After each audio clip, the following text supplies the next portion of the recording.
Before I begin, I want to thank the Hudson Valley Railroad Society for visiting my layout. The Hudson Valley Railroad Society operates the Hyde Park Railroad Station Museum right here in the Hudson Valley. If you're in the area, look us up and be sure to visit. This summer, I didn't really spend a lot of time working on the layout because it was summer. But fall and winter, we really got back into it. So in this video, I really want to go back to the basics and show you the construction of the base of the layout so you can see that. And then subsequent videos will do more layout updates. But here, let's take a look. I have a very specific set of standards for my layout, which I went over in a previous video. But the layout's built on posts and beams, and I made 2x4 posts. The beams sit atop, and then I have plates to hold the joints together. And the plywood I use is Home Depot plywood. They make this metric plywood that's some of it's, well, one size is slightly larger than a ½ inch. The other size is slightly smaller than a ½ inch. So I use the slightly larger than a ½ inch. It's 4-ply plywood, and it works out fairly well. So basically what we have is just table legs and a table frame that you see here. I do use an open frame construction. So the framework is made out of 2x3s. So there's 2x3s that are laid on top of the beams, look like, I guess you'd call them joists or floor joists. And then there's risers that come up to support the track and anything else. So you can see here, these are the risers I made, and I did make a shoulder joint on them, and then screwed and glued everything. All the framework is screwed and glued so that things don't get rickety as wood dries out. Speaking of wood, lesson learned, and it was a mistake. I used Home Depot 2x4s and 2x3s, kind of like their no-name brand. The 2x3s, I swear to God, I would have to go through them and pick out in the store the ones that I want. And then really, by the time I got them home and got them out of the car, I think they were all twisted and warped. So if I was going to do this again, it would be made out of the premium 2x4s that Home Depot sells. Those stand up pretty good. I mean, you can see here just how warpy it gets. And here's the end of a 2x4. And this is actually a beam that I had to use. I actually had to replace a couple of beams because they twisted so much they would lift the legs right off the floor. So once the framework's done, like I said, those joists that sit, and then they have caps. Sometimes I used a 2x3 cap. Sometimes I use a piece of plywood for a cap. And then the risers come up, and then the plywood is jigsaw cut to match the track, and then the track just sits on top. Now, I do use cork underlayment. It's just floor underlayment that I get at Home Depot. It's 1/4 inch, way cheaper than trying to use legitimate model railroad cork. It just cuts with a knife. It's basically the same cork, and it's for sound deadening. But I do use Atlas Track, which I believe is the quietest track made, and I'm very happy with it. So you can just see the framework. Here's some big risers, because this is going to be my mountain scene, and it has a flat level. So I use the risers to either lay the track work base, and then I use them to lay out the flat areas. This doesn't have much flat area because this is going to be the mountain scene over here. Here you can see more of the open framework. Again, down below is the post and beams. Sits on top of that is the joists, and then the cap, in this case, is plywood. Risers come up, base for the track, and flat areas. Here's a flat area that's low to the level. And by the way, all my track is one level.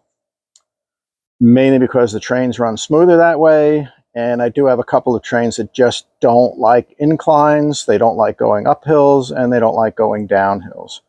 So that said, everything I did was one level. I know sometimes it looks a little boring, but it works out really for what I want. Now the turntable area and the storage area, it's not open frame. So again, post and beam, lay down the joists for the framework, and then just lay plywood right on top. Obviously, these posts are higher to come up to the level. So this is the turntable and engine storage area, not open frame, just plywood. And then over here is the storage area, same thing. Post and beams underneath, framework, plywood on top, and you can see the use of the cork underlayment, the road bed. And here, again, the Home Depot cork comes in 4-foot wide sheets, so you can just lay it out and put the track on top of it. My entire turntable and engine storage area has complete coverage with the cork. Now the next step after all the flat areas are put down is to do the prep for the plaster. And what I use is this metal lathe. It's a little old school. It's just way faster and easier than trying to use cardboard or cut up styrofoam. What I do is I buy metal lathe, Home Depot again, and I cut it up with I have a sheet metal cutter that attaches to a drill. So I cut it up in strips. And there you can see my pile of strips down there.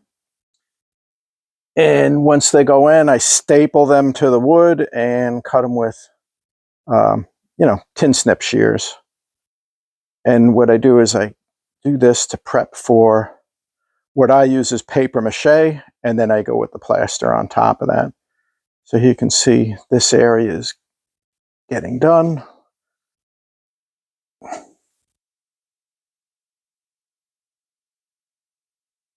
With the lathe work. There's going to be a water scene, just blew by. And yeah, I use a pneumatic staple gun, works great. Tin snips. And this is how far I got on the next section.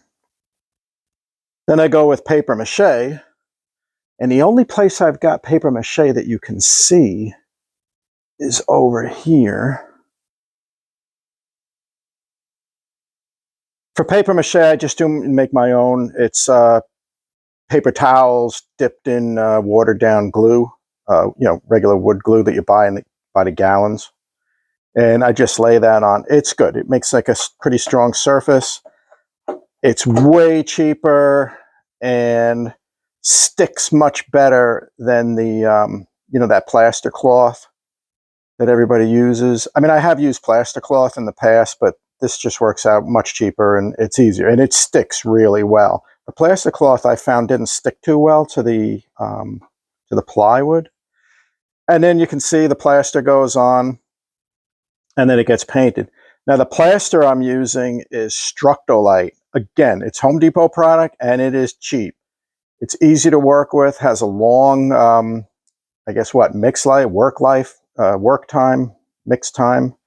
So you get plenty of time to, once you make a small bucket of it, to spread it out on the layout. So, and this is what you see, covered with plaster, Structolite, and then painted. Structolite comes, it's got something in it, I think it's a vermiculite in it, so it makes for a kind of a rough surface.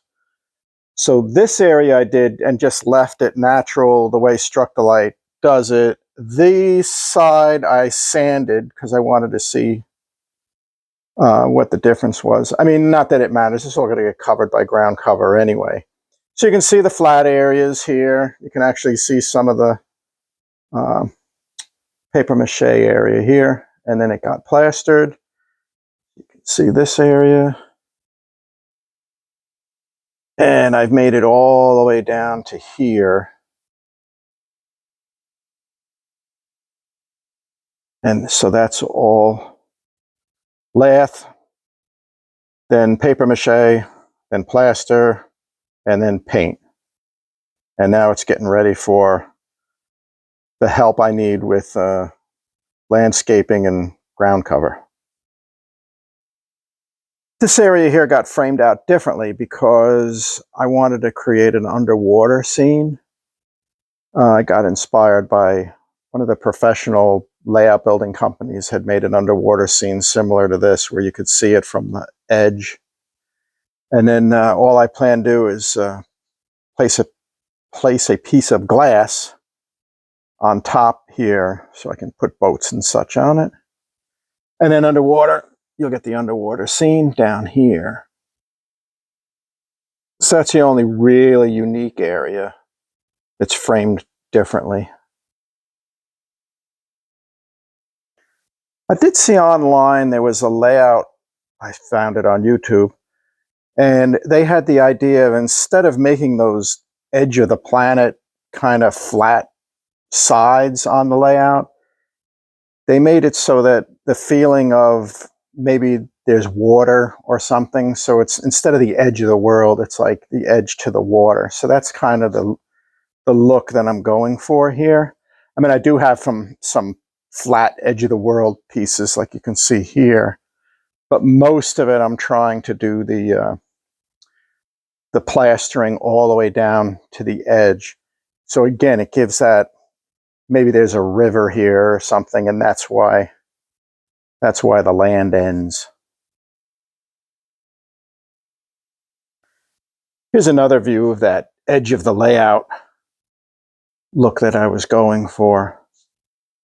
It just seemed more natural than that flat surface.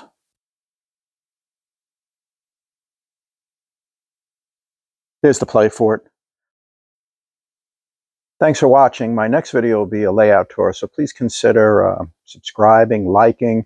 Leave comments if you have questions. I'll usually answer every one of them, and because I like to pay it forward for all the help I've gotten on the internet and from all the other YouTubers and model railroad people.